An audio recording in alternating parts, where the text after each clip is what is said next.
सबसे बढ़िया बात है कि आसानी से घर पे बन जाता है, दिमाग ही लगाना पड़ता है इसमें।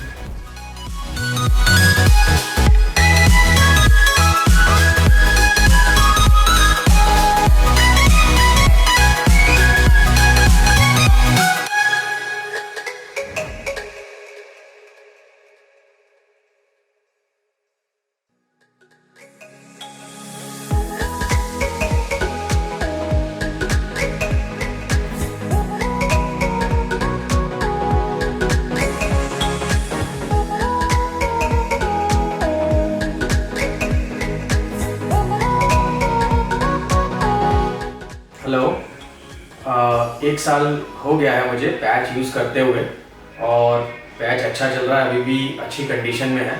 तो थैंक्स टू यार ऑल द स्टाफ कि ये अच्छे से मेंटेन करके काम करते हैं प्रोफेशनल तरीके से कि पैच ज़्यादा टाइम तक चले और काफ़ी अच्छा है।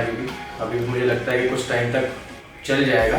इनके जैसे केयर करते हैं पैच की, और हेयर स्टाइल भी उन्होंने अच्छी बनाई है, अच्छा लुक मुझे दिया है। और 1 साल से मुझे कोई भी किसी भी प्रकार की दिक्कत नहीं आ पा रही। ये लोग अच्छे तरीके से केटर करते हैं और थैंक्स।